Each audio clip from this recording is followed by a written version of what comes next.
Hi guys, this is Carmella Soleil of the Sunny Rock Kitchen. It's been, well, I think over a year since I did my last video. I pretty much just dropped off the face of the internet world, I guess. And gotta say, it felt pretty darn good to just be, doing not much, just disconnected, just taking care of myself.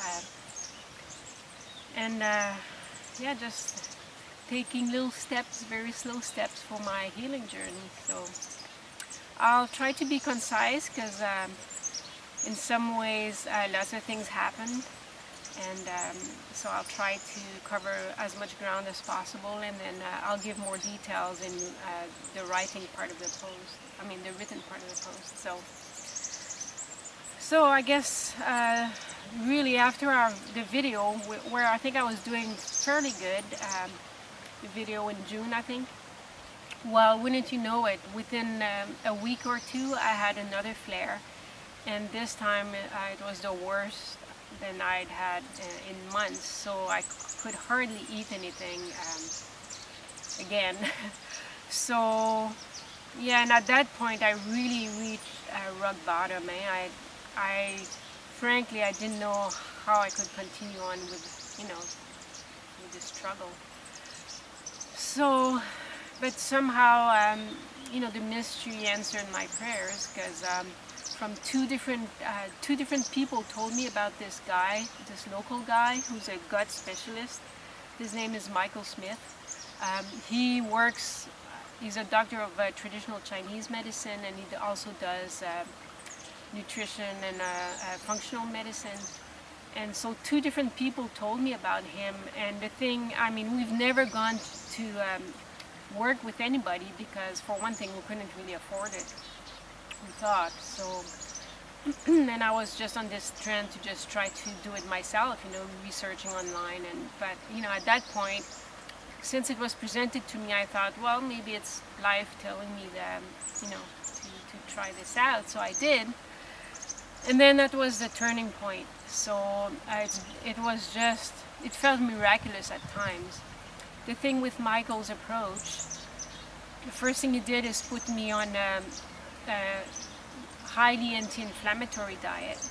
So basically no nightshades, no what he calls seed embryos, so that's grains, nuts and seeds, legumes. So these are all plants that are designed by nature to go through the digestive system intact, so that it can, these seeds and nuts can be transplanted in other places, right?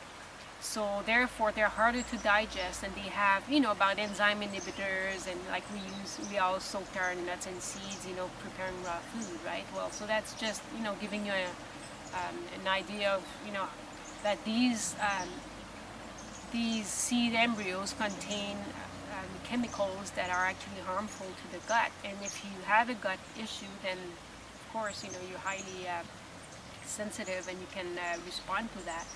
So anyways, no seed embryos, no starches, no sugar or fruit, because at that point we didn't know. We was suspecting that I had small intestine bacterial overgrowth, so some sort of, or at least some sort of imbalance in my bacteria in the gut. So no sugar, and yeah, I think that was pretty much it.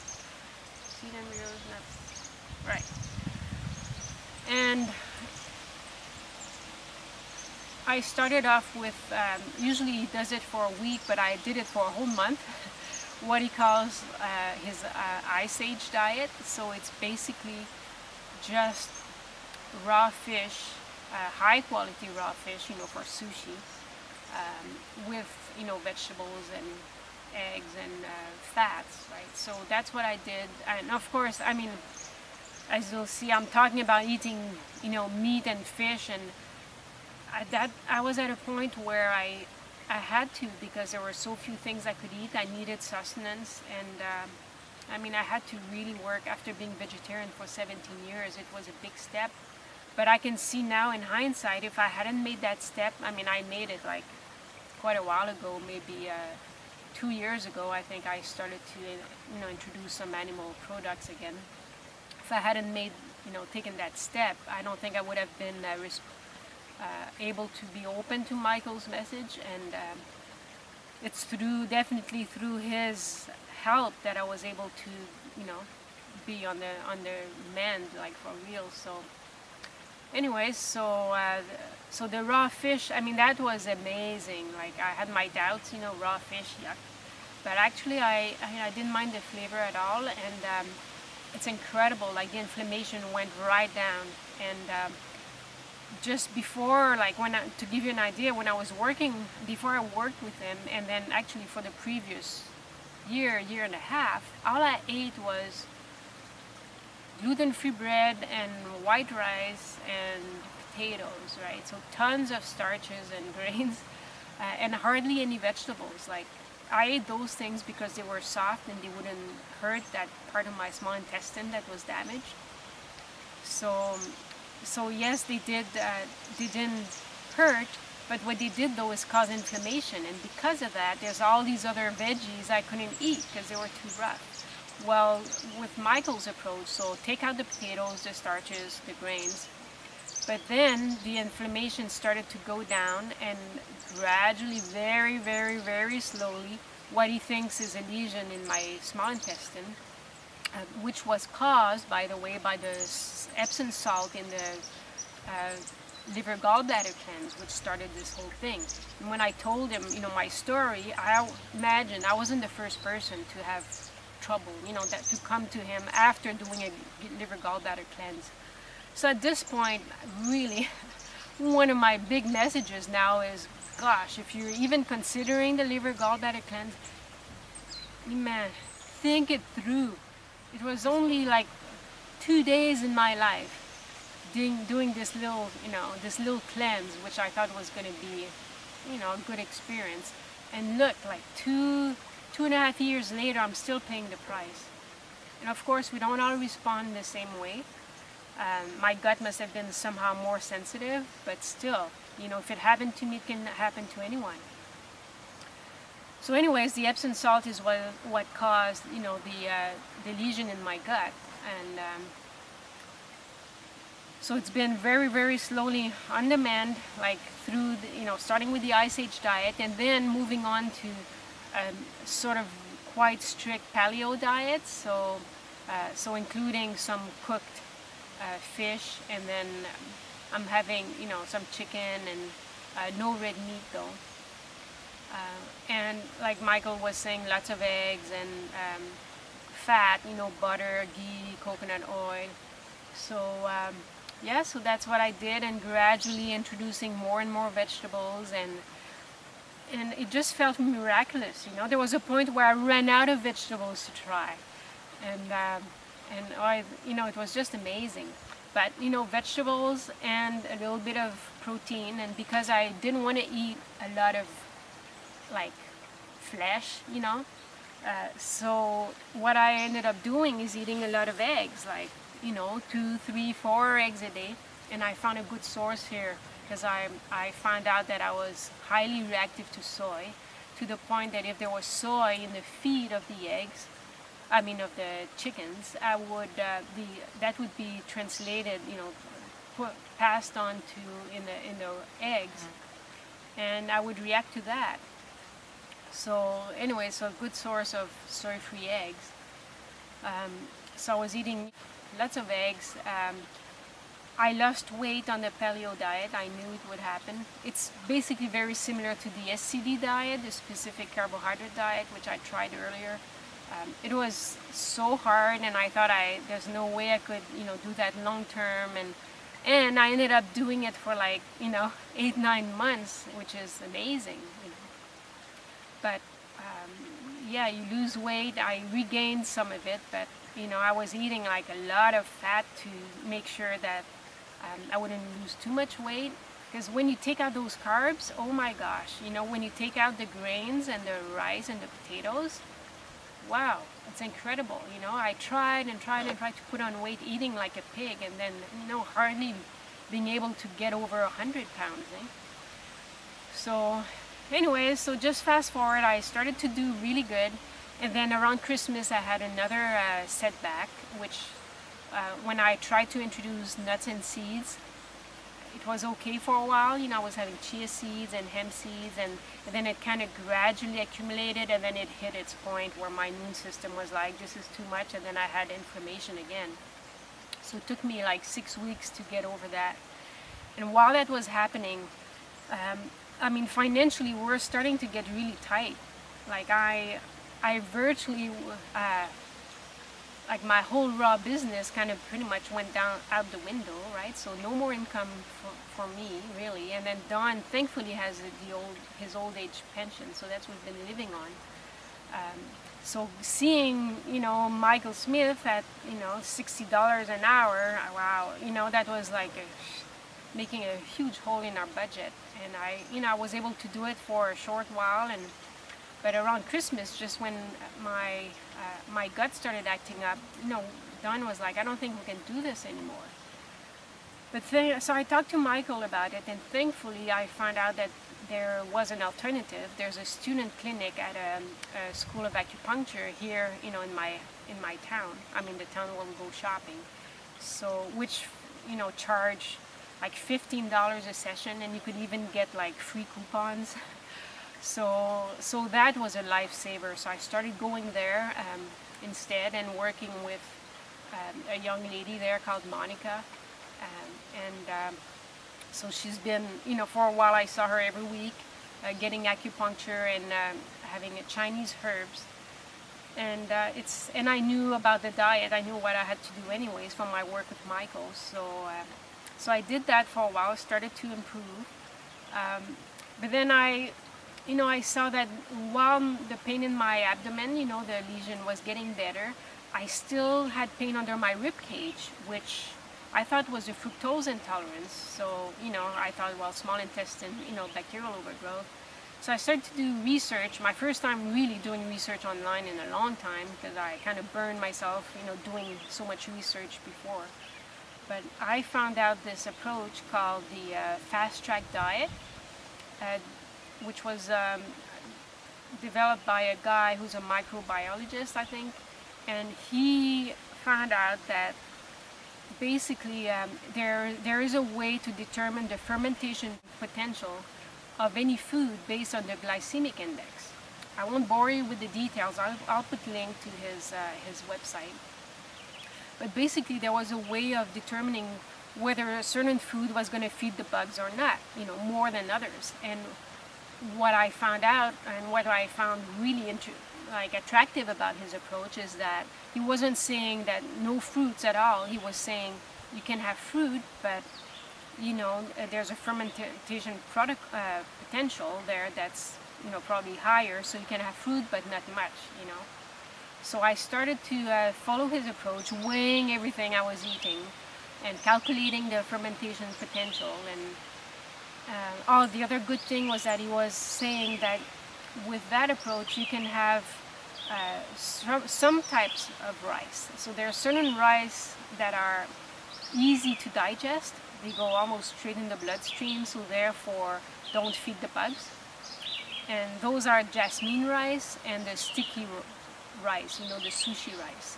So I started to introduce rice in my diet, and that made a huge difference, right? So that meant I don't have to eat so much meat. I can put on a bit of weight, and, you know, gives me much more fluidity in what I can eat, like having, you know, some rice, or making rice bread, or, you know, rice muffins. Ooh. So yeah, so I really appreciated that flexibility that his approach gave me. On the other hand, I lost weight again, and then I didn't really notice much difference, really, you know. So, you know, I'm at the point where I'm wondering, maybe I don't have SIBO. Who knows? And the pain under my rib cage, working with Monica, like we realized it's actually, I mean, there's a very good chance that it's actually my gallbladder. So while my gut is getting better, my gallbladder is, you know, the gallstones are getting worse. So I had an ultrasound done about, you know, a month ago or so, and it turns out my gallstones, I have 3 fairly big ones, and compared to an ultrasound I had done like a year before, they pretty much doubled. So, because see, when you look at it, like you know, when you look at gallbladder diets, it's always no eggs, and no, you limit the amount of fat that you have. And there I was eating like 2, 3, 4 eggs a day. So I ended up really, I mean, while it gave a chance for my gut to recover, in the meantime, my gallstones were, you know, getting bigger. So now I have to take my gallbladder seriously, you know, for the first time in this process, really. Actually, I passed a gallstone in April, so which was interesting. A gallstone, I recognized it from doing the liver gallbladder cleanse. You know, they're oil, right? So they float on the surface. So it was about an inch by half an inch, you know, in size. But I still have 3 in there. And then, you know, the usual response from the, you know, Western medicine is to get your gallbladder out, right? Which for me is not an option because, you know, I'm thinking if life put the gallbladder there, it's for a reason. It's got its function, you know. So, so our approach now is with the Chinese herbs. I think that's why the first stone came out in the first place. Those Chinese herbs that I'm taking are gradually, very slowly chipping at the stones, making them softer so that they can get smaller and then pass on their own. So, I mean, there are some herbs I could take to get them to come out, but then they're so big that, you know, our concern is that they would get stuck in the duct, which would mean, you know, operation and kind of defeat the whole purpose, eh? So, right, so now, you know, my diet basically is, so I'm back to eating, I'm eating jasmine rice and, you know, lots of veggies and no more eggs except for when I bake, you know, mostly, and sometimes just with the egg whites. A lot less fish and chicken now. With the rice, sometimes I have, you know, I'm like a vegetarian again, you know, just have some rice with avocado and a nori, and then greens, you know, which is the big, I mean, the most recent addition, but the most delightful one, you know, I can have salads, and that's the first time in years. You know, I tried lettuce last year, and actually I didn't know, maybe my gut wasn't ready, but also it was a little too thick, you know, the leaves. But now, with our really fresh, I wasn't planning on eating greens, but with all the stuff that I had planted for Dawn, and then there were really small, tender leaves, and I just couldn't resist. I started eating them, and actually I'm okay. So I take the spines off and the stems, and, you know, just make sure I have the soft parts. But I'm eating salad every day now. And even we harvested a cucumber, and I had some cucumber for the first time raw. So, you know, peeled, and the seeds need to be really small. But it's so wonderful. You know, I can't tell you. So yeah, so lots of greens, and I'm having fruit again. And it's funny, when I stopped counting, like how much I was having, and you know, it's like my reaction is not as bad as it used to be. Like I used to have more pain, you know, and I thought it was the fructose, but you know what, I'm having lots of fruit now and I'm okay. So as long as, again, you know, it's all soft, no skin, having lots of melon and you know, a little bit of banana because that's really sweet, and, you know, lots of berries, and yeah, so now compared to, I mean, how things were, it's just quite amazing, the array of things I can eat. So that seems, you know, wonderful. In conclusion, I'm still on the mend, you know, it's still a healing process, and I'm not on the other side yet. I have to watch it, be careful not to have anything inflammatory. I can feel it right away, by the way. If I have anything inflammatory, I start having a response like I've got a cold almost, you know, lots of phlegm, and so, you know, like spices and, you know, a lot of even the starches. Yeah, let's take a little break here because we ran out of battery. So anyways, I'm coming to the end of what I had to say. Yeah, so basically I'm doing a lot better, and yeah, I think I'm on my way out of this whole mess. So I can't tell you when I'll be talking to you again because, frankly, I don't know. We still don't have internet here, so it just makes it very difficult to yeah, to do anything online really. So yes, I'm just enjoying, you know, spending time in the garden and just spending time with Dawn and Puss, which are doing good. And actually, I saw from the footage that you saw Pooh just playing in the field behind the corn there. So yeah, so doing really good. Oh, and just quickly, I've been waiting for quite a while, maybe a year and a half, to be well enough so that I can go visit my family in Quebec. As you can imagine, my parents are in their 80s now, so being so far away from me while I was going through this, you know, has been very difficult on them, very worrisome. So yeah, so I went to spend a couple of weeks with them in May, and things didn't go at all like I imagined. Things were way better than I could have, you know, ever dreamed of. Really, had a really smooth trip there and spent, you know, beautiful time with them, just hanging out and learning how to make embroidery on paper with my mom, something she's been doing for 20 years. And yeah, I've been receiving those, you know, beautiful cards every year for Christmas and my birthday, but I never knew how she actually did it, and I got to learn from her. And now I'm totally in love with this. You know, I'm just I picked up everything I needed, and now I've started to do it myself here, and I just love it, can't get enough of it. Actually, I'll put a few pieces that I've done on the post, some pictures. So yeah, so I'm back here, and you know, like I said, just enjoying, you know, being here and not doing much, and with the gorgeous weather we've been having, it's just, you know, it's a real piece of heaven. So I guess that's pretty much it. Oh yeah, my birthday in just a few days. I'm turning 44, which is weird. You know how it is, eh? Your body wears out, but you don't really feel that you've aged inside. Eh? So at least I have something more to look forward to, you know, now that things are going better. So I hope you're all doing good, and I'd love to hear from you if you want to drop me a few lines. I think I'll do a book sale while I'm online. I don't come very often, but I'll put together a post to get all my recipes on sale for you guys. Gosh, I wish some of those things, decadent things, I wish I could enjoy again, but who knows? We'll see what happens.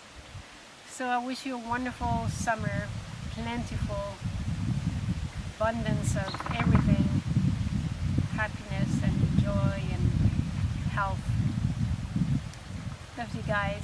See you soon.